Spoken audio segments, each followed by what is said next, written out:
എടാ ഞാനൊരു കാര്യം പറയട്ടെ, കാസ്ട്രോനോട് എനക്ക് ഒരു ഇതും ഉണ്ടായിട്ടില്ല. അത് ഞാൻ ഓനക്ക് വണ്ടി തരൂലെന്ന് പറഞ്ഞതിന്റെ പിറ്റേ ദിവസം ഞാൻ വന്നിട്ട് ലൈവിൽ എന്താ പറഞ്ഞത്, ലൈവിൽ ഞാൻ എന്താ പറഞ്ഞത്, ഓന്റെ ഭാഗത്ത് ഒരു തെറ്റൂലെന്നല്ലേ ഞാൻ പറഞ്ഞത്. അതിന് ശേഷം ഒരു പരിപാടി കാണിച്ച്, അതാണ് എനിക്ക് പൊട്ടിയത്. പണ്ടൊരു 1.5 കൊല്ലം മുന്നേ ഞാൻ ഇവന്റെ BMW, ഞാൻ ആദ്യമായിട്ടൊരു കാർ, നാനോലും ഇല്ലാത്ത ടൈമാണ് എനിക്ക്. ആ ടൈം ഞാൻ ആദ്യമായിട്ടൊരു കാർ കയറും, BMW കയറുന്നത്. എന്നിട്ട് ഓൻ സ്പീഡിൽ പോകുമ്പോൾ ഞാൻ പേടിക്കുന്ന ഒരു വീഡിയോ ഉണ്ട്, ഒരു 1.5 കൊല്ലം മുന്നുള്ള വീഡിയോ. ആ വീഡിയോ ഇപ്പൊ എടുത്ത് ഇട്ടിക്കാണ് അവന്. ഇപ്പൊ അല്ല, കുറച്ചു ദിവസം മുന്നേ ഞാൻ ഈ ഇടക്ക കണ്ടത്. പക്ഷെ അതാണ് എനിക്ക് പൊട്ടിയത്. അതാ ഞാൻ പോയി ഒരു BM എടുത്തത്. മനസ്സിലാവും അനക്ക്. ആദ്യം എനിക്ക് ഇവൻ ചെയ്തത് ന്യായമായിട്ടുള്ള, ഇവൻ തെറ്റൊന്നും ചെയ്തിട്ടില്ല. ഓക്കെ, വണ്ടി ഓടിക്കാൻ തരാത്തത് തെറ്റൊന്നുമല്ല. പക്ഷെ ഇവൻ എന്നെ എടുത്ത് വിറ്റ്. അപ്പൊ ഞാൻ ഇവനെ തിരിച്ചു വിൽക്കണ്ടേ? അതുകൊണ്ടാണ് ഞാൻ ഒരു കണ്ടന്റ് എന്നുള്ള ലെവലിൽ മറ്റേ വീഡിയോ ചെയ്തത്.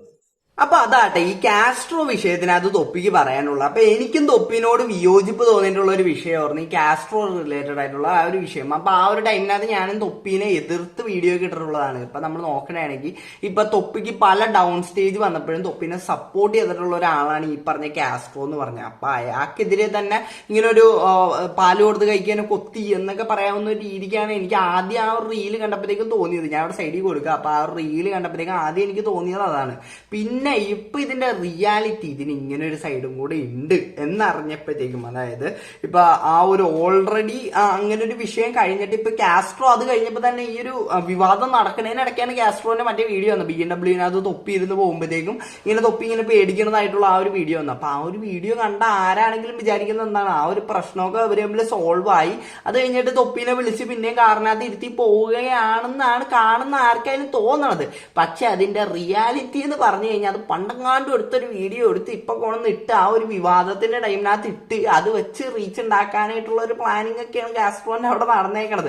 അപ്പൊ അങ്ങനെ ഒരു സംഭവം നടന്നിട്ട് അത് കണ്ടിട്ടാണ് തൊപ്പി ഈ BMW എടുത്തതെന്നാണ് പറയുന്നത്. അപ്പൊ അങ്ങനെയാണ് എടുത്തതെങ്കിൽ അത് ഉറപ്പായിട്ടും അതൊരു നമുക്ക് തൊപ്പിന് ഒരിക്കലും തെറ്റു പറയാൻ പറ്റാത്തൊരു കാര്യമായിട്ടാണ് എനിക്ക് തോന്നുന്നത്. അതിന് ഇങ്ങനെ ഒരു സൈഡും കൂടി ഉണ്ടെങ്കിൽ, ഒരാൾ നമ്മളെ ഇങ്ങനൊരു വിഷയം വരുമ്പോഴത്തേക്കും അതിനകത്ത് നമ്മൾ എത്രയ്ക്ക് സഹായിച്ച ആളാണെങ്കിലും ഇങ്ങനൊരു സമയം വരുമ്പോഴത്തേക്കും അതിനെ നമ്മൾ ഇങ്ങനെ യൂസ് ചെയ്യുന്നുണ്ടെങ്കിൽ അതിനൊരു സ്വീറ്റ് റിവെഞ്ച് എന്നൊക്കെ പറയണ പോലെ കൊടുക്കുന്നതിനകത്ത് യാതൊരു തെറ്റുണ്ടെന്ന് എനിക്ക് തോന്നുന്നില്ല. അതുകൊണ്ട് തൊപ്പി ആ ചെയ്തതിന് ഇപ്പൊ എനിക്ക് അതിനകത്ത് ഒരു കാര്യം, അതിന്റെ റിയാലിറ്റി, അതിന്റെ കറക്റ്റ് സൈഡ് എന്താണെന്ന് അറിഞ്ഞപ്പോഴത്തേക്കും എനിക്കിപ്പോ അതിനകത്ത് വലിയ തെറ്റൊന്നും തൊപ്പി ചെയ്തതായിട്ട് എനിക്ക് തോന്നുന്നില്ല. അപ്പൊ എന്താണ് ഇതിനെപ്പറ്റി നിങ്ങൾക്ക് പറയാനുള്ളത്? നീ വീഡിയോ കമന്റ്. അപ്പൊ വീഡിയോ ഇഷ്ടപ്പെട്ടല്ല സബ്സ്ക്രൈബ് ചെയ്യുക. എല്ലാവർക്കും അടുത്തൊരു വീഡിയോ കാണുന്നതായിരിക്കും.